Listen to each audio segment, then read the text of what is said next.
Hello दोस्तों, आप सभी का स्वागत है आपके अपने YouTube channel teach with Krishna में। दोस्तों, हम आज की इस वीडियो में देखेंगे use of even if. Use of even if. Even if का हिंदी में मतलब होता है भले ही चाहे क्यों ना हो। इवन इफ का हिंदी में अर्थ होता है भले ही चाहे क्यों ना हो।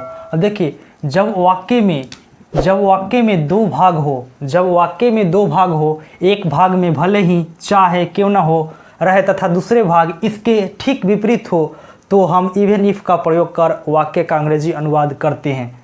रूल होगा even if plus subject one plus verb one, comma subject two plus will plus verb one plus other word.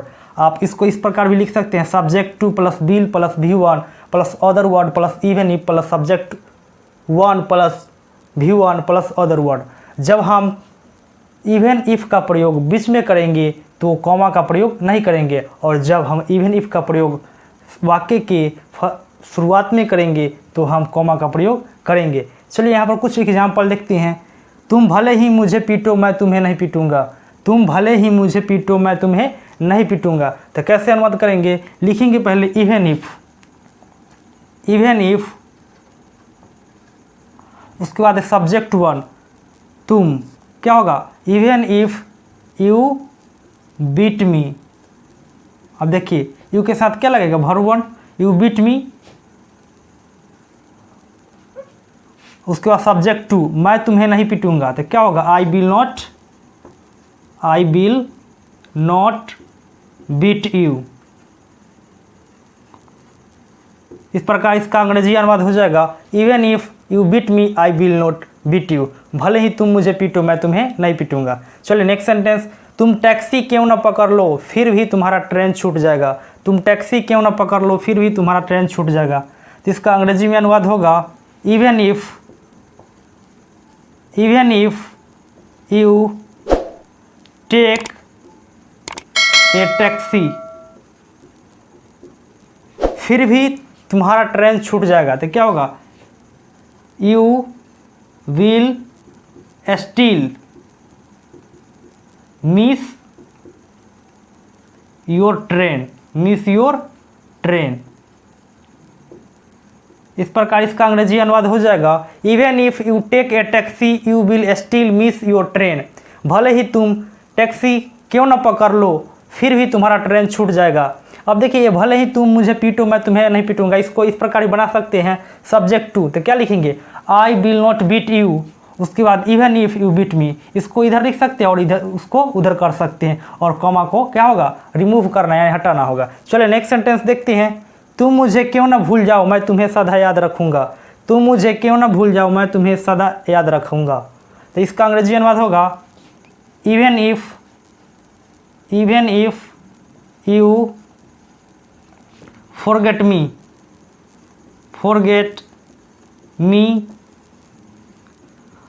मैं तुम्हें सदा याद रखूंगा। क्या होगा? I will continue to remember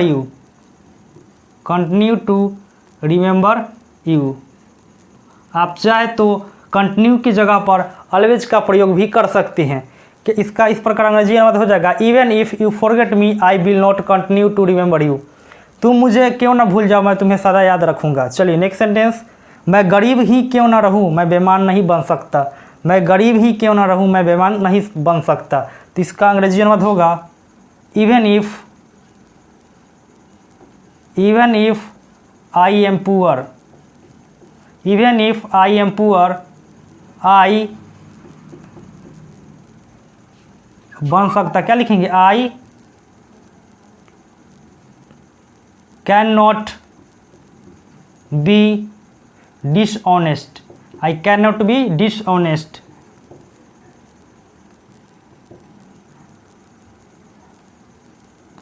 इस प्रकार इसका अंग्रेजी अनुवाद हो जाएगा even if I am poor I can not be dishonest.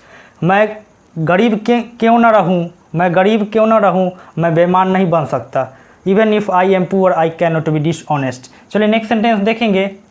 मैं भले ही असफल हो जाऊँ मैं तो भी परीक्षा देता रहूँगा। मैं भले ही असफल हो जाऊँ मैं तो भी परीक्षा देता रहूँगा। तो इसका अंग्रेजी अनुवाद होगा even even if I fail, even if I fail, उसका मैं तो भी परीक्षा देता रहूँगा। आई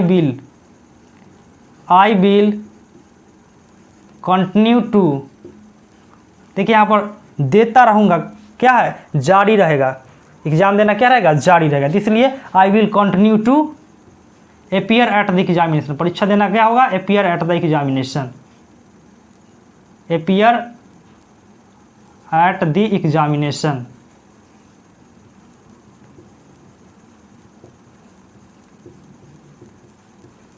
इस प्रकार इसका अंग्रेजी अनुवाद हो जाएगा even if I fail I will continue to appear at the examination. तो आप इस प्रकार अंग्रेजी में ट्रांसलेट कर सकते हैं। चलिए देखते हैं कुछ और नेक्स्ट एग्जाम्पल्स। तो चलिए दोस्तों देखते हैं, हमारा नेक्स्ट एग्जाम्पल है, चाहे तुम क्यों ना मुझे मना करो मैं तो भी पटना जाऊंगा। चाहे तुम क्यों ना मुझे मना करो मैं तो भी पटना जाऊंगा। तो इसका अंग्रेजी अनुवाद करेंगे, लिखेंगे even if you forbid me I will go to Patna, I will go to Patna। तो इस प्रकार इसका अंग्रेजी अनुवाद हो जाएगा even if you forbid me I will go to Patna, चाहे तुम क्यों ना मुझे मना करो मैं तो भी पटना जाऊंगा। चलिए नेक्स्ट सेंटेंस देखते हैं, तुम मुझे भले ही खुशामद करो मैं तो भी तुम्हारे चालों में नहीं आऊँगा। तुम मुझे भले ही खुशामद करो मैं तो भी तुम्हारे चालों में नहीं आऊँगा। तो इसको बनाएंगे even if you flatter me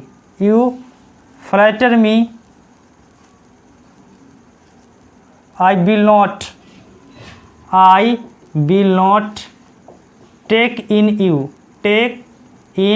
you.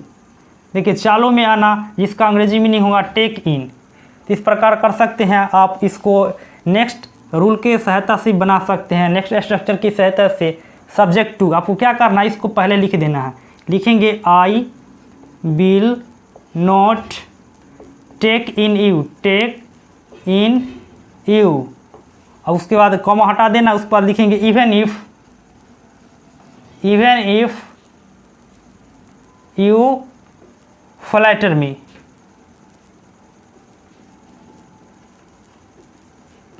तो आप इस प्रकार भी अंग्रेजी ट्रांसलेट कर सकते हैं। तो दोस्तों आशा करता हूं कि यह वीडियो आपको पसंद आया होगा। वीडियो पसंद आया तो चैनल को सब्सक्राइब कीजिए, वीडियो को लाइक कीजिए और अपने दोस्तों के साथ शेयर करना बिल्कुल ना भूलें। थैंक्स फॉर वॉचिंग, मिलते हैं नेक्स्ट वीडियो में, तब तक के लिए बहुत बहुत धन्यवाद।